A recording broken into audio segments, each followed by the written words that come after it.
তোমরা সবাই কেমন আছো? প্রথমে সবাইকে নমস্কার জানালাম। আশা করি খুব তোমরা ভালো আছো, আর আমিও খুব ভালো ছিলাম না, এখন আপাতত একটু ভালো আছি। আর অজ্ঞান মাসে আমাদের ভিডিও লাস্ট দেওয়া হয়েছিল, আপনারা সবাই জানেন। আর আপনারা ভাবছেন যে রিপু পুতুলি কেন ভিডিও দিচ্ছেন না বা কেন কি হয়েছে। আমি সত্যি খুবই আমার দিন খারাপ যাচ্ছে এখনও অবধি, আর আগেও গেছে। মানে প্রথমে আমার ছেলেকে নিয়ে পড়েছিলাম। প্রথমে ছেলের জ্বর হয়েছিল, 2 দিন জ্বর ছিল, তারপরে টেস্ট করার পর ধরা গেল, টেস্ট করে ধরা গেল ছেলে টাইফয়েড হয়েছে। ছেলেকে নিয়ে সেখানে শতব্যস্ত হয়ে গেলাম, ভিডিও করতে পারিনি। তারপরে ছেলে সুস্থ হওয়ার পর আমি অজ্ঞান মাসে লাস্ট ভিডিও আমাদের দেওয়া হয়েছিল, তখন থেকে মা বাড়ি আসার পর থেকে মায়ের মাথাটা ঘুরছিল আর অজ্ঞান হয়ে শুধু পড়ে যাচ্ছিল মা। তা ওখানে অনেক ডাক্তার দেখানো ছিল, আর আমার বাড়ি তারাপীঠ, আপনারা সবাই তো জানেন। পড়ে যাচ্ছিলো, পড়ার পর তারপরে আমি মাকে বললাম যে মা এখানে চলে আসো, ভালো ডাক্তার দেখাবো। মানে মা বললো দাঁড়া একটু দেখিয়ে নি এখানে, সবাই তো মানে সুস্থ থাকতে থাকতে যদি ডাক্তাররা দেখিয়ে নিই তাহলে ভালো থাকে। কিন্তু অনেকে মা বলতে চাইছে যে আগে বেশি কিছু তো এখন হয়নি, ওখানে যাওয়ার দরকার নেই, এই জন্য মা যেতে চাইছিল না, আসতে চাইছিল না। তারপরে রামপুরহাটে একটা ডাক্তার, হার্টের ডাক্তার ছিল, উনি দেখালো। ওনাকে দেখানোর পর উনি লিখে দিল যে ভালো একটা হার্টের ডাক্তার দেখাচ্ছে। সেখানে মা লিখে দিয়েছিল মাকে, মারা তো বুঝতে পারেনি, সেটা আমার হিসাবে ছবি তুলে পাঠিয়েছিল। তারপরে আমাদের দাদা দেখলো, দেখে বললো যে মাকে এখানে আসতে বলো, মাকে ভালো ডাক্তার দেখাতে বলেছে।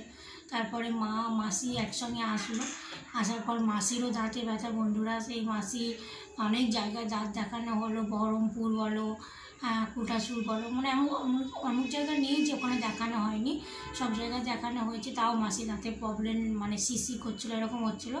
তা আমাদের এখানে বালুশরীতে একটা দাঁতের দোকান মানে ডাক্তার ছিল, খুব ভালো, ওনাকে দেখানো হলো। উনি দেখিয়ে দাঁতে কেলিং টেলিং করতে দিল, এখন একটু ভালো আছে, তারপরে এখন সুস্থ আছে। তারপরে যে মা বর্মা মানে রকম হয়ে গেল, মাকে নিয়ে গেলাম একটা আমাদের এখানে বিবি পোদ্দার বলে নার্সিংহোম আছে, আমাদের ওখান থেকে একটা ছেলে বলে দিয়েছিলো ওখানে নিয়ে যান, কম খরচায় হয়ে যাবে।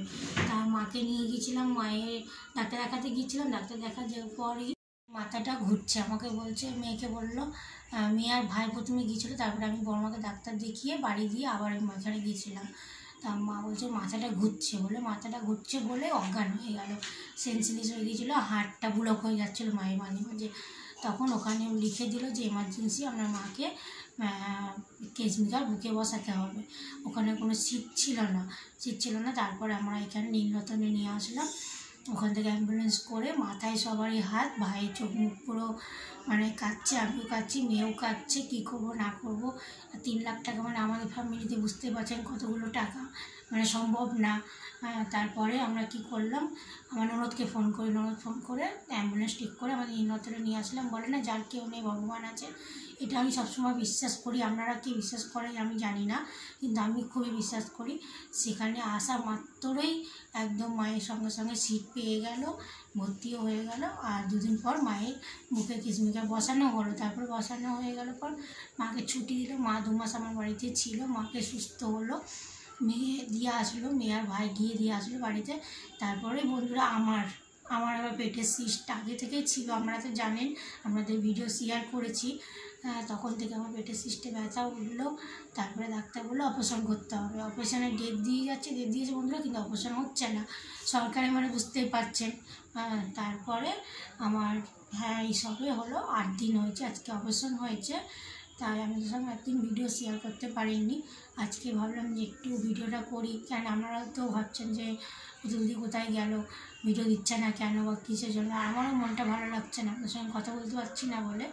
তাহলে বন্ধুরা তোমরা বুঝতেই পারলে যে আমি কেন ভিডিও দিতে পারিনি বা কেন করিনি। তাহলে তোমরা আজকে থেকে কাল থেকে আমার ভিডিও পেয়ে যাবেন, আর দেখবেন, আমাকে একটু সাপোর্ট করবেন।